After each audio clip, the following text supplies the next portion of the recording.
फारूक, सबसे पहले तो बहुत शुक्रिया आपको कि आप यहाँ पर आए, और उसके बाद आपको बहुत मुबारकबाद, क्योंकि हमने कामयाब ऑपरेशन कर लिया है बुनियान मरसूस, और वज़ीर-ए-आज़म शहबाज शरीफ ने भी कौम को बहुत मुबारकबाद दी और खराज तहसीन भी पेश किया गया है। क्या कहेंगे आप, किस तरह से मामलात को आप आगे जाता हुआ देख रहे हैं? अभी फ़िलहाल तो मैं यही देख रहा था कि मामलात निमरा, रिमशा और जवाद के दरमियान में ही चल रहे थे, तो अब मेरी तरफ भी आ गए हैं और बात यहाँ तक नहीं रही सिर्फ। और मैं देख रहा था सुबह से आप दिफा कर रहे हैं, अब मैंने कहा मैं भी अपने आप को शामिल कर लूँ इसमें, आप अकेले ही ना जंग लड़ते रह जाएं। तो बात यह है कि आज सुबह क्या, अब तो सुबह से पहले भी काम का आगाज़ हो गया था, जो आगाज़ फिर इंडिया की जानिब से था, और आगाज़ था हमारे जो मुख्तलिफ़ शहरों में एयरबेस हैं वहाँ पे जो उन्होंने स्ट्राइक्स की, वो कोशिश जो की जो नाकाम हुई उनकी, उसके नतीजे में फिर ऑपरेशन जो है हमारा सामने आया। उनका ऑपरेशन था ऑपरेशन सिंदूर, और हमारा ऑपरेशन बड़ा ही ज़बरदस्त मैं कहता हूँ कि जी यानी क्रिएटिविटी की भी एक इंतहा है, यानी हमारे कुरानिक वर्सेस से ये लफ्ज़ लिया गया, और इसका भी एक पूरा बैकग्राउंड है। और मैं देख रहा था कि इंटरनेशनल ख़ास तौर पे अरब रीजन के जो चैनल्स हैं वो इसको बड़ा पिक कर रहे थे। हमारे जो ऑपरेशन का नाम है बुनियान मरसूस, यानी कुरानिक वर्सेस से है, और ये पूरी अगर आयत पढ़ें और इसका मफहूम देखें, तर्जमा देखें, तो पूरा एक वो मैसेज है जो आज के दिन के लिए बहुत ज़रूरी था और ज़रूरी है। बात ये तकरीबन 4 से 5 दिन पहले शुरू हुई थी, बात तो बहुत पुरानी है, बात तो 5, 6, 7 दहाइयों पुरानी है, लेकिन बात अभी वाली जो है वो इंडिया ने शुरू की थी। मैं थोड़ा सा बैकग्राउंड बता दूं कि क्या हुआ था।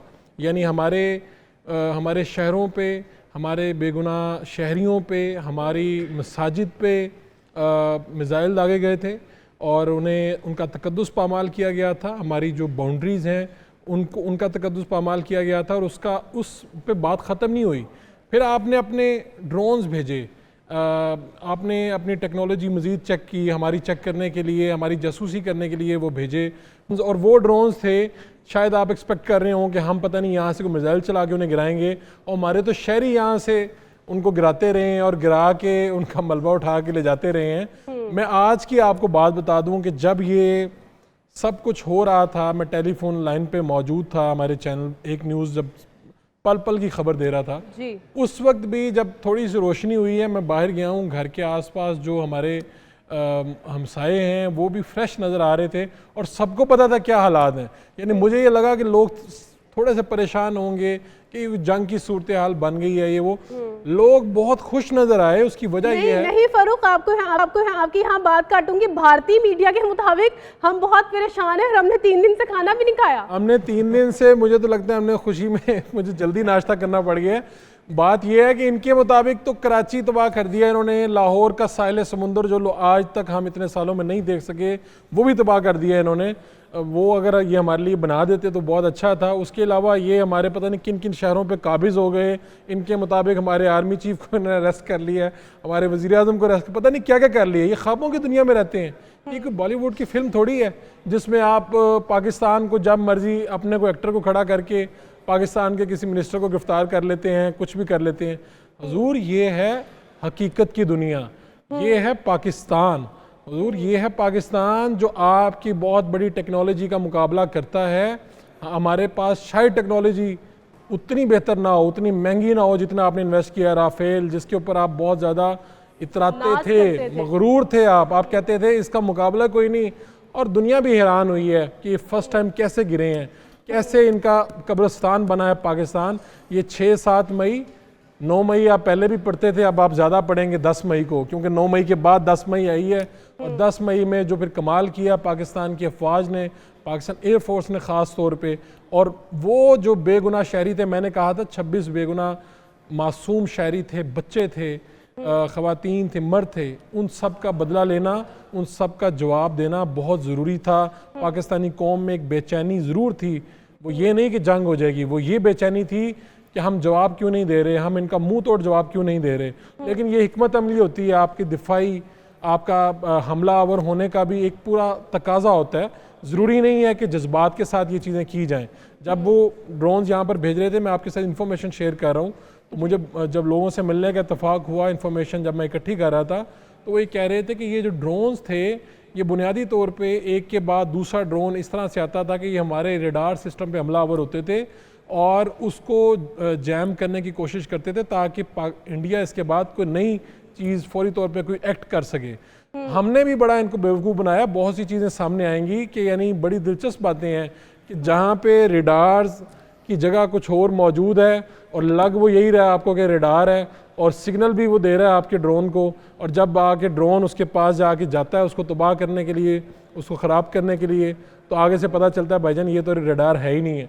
ये गेमें भी खेलनी है हमने और बहुत सी चीज़ें हैं, बहुत सी चीज़ें ज़ाहिर बात है आप डिस्क्लोज भी नहीं करते, आपकी हिकमत अमली होती है जब लोगों से। लेकिन फरूक, मैं यहाँ पर आपसे पूछना चाहूंगी, जिस तरह से आपने बार बार राफेल का जिक्र किया, ड्रोन्स का जिक्र किया, दोबारा राफेल क्यों नहीं आए?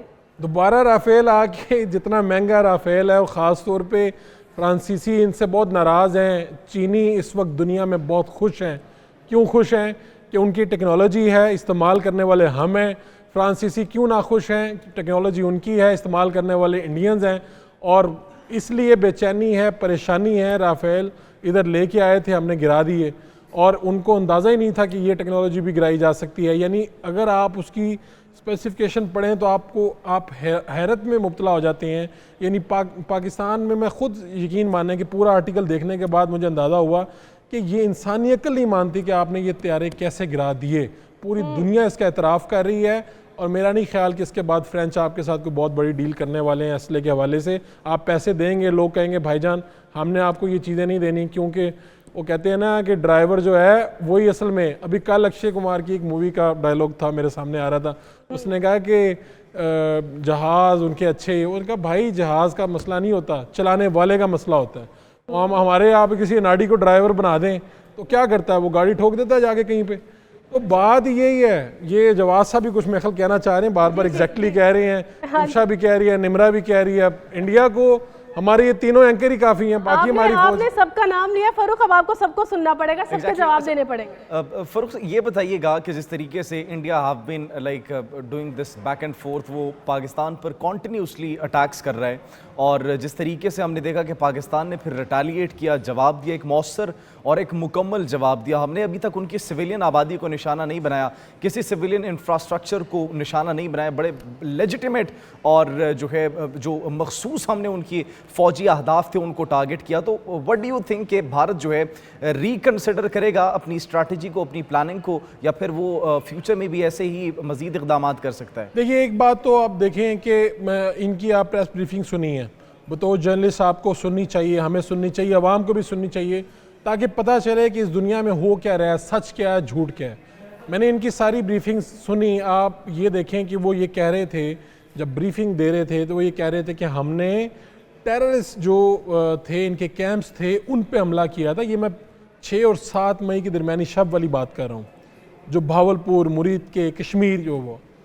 आप मुझे बताएं कि पाकिस्तान के अंदर कोई भी आके, हमने उन बच्चों के जनाजे पढ़े, हमने उन बच्चों के जनाजे देखे,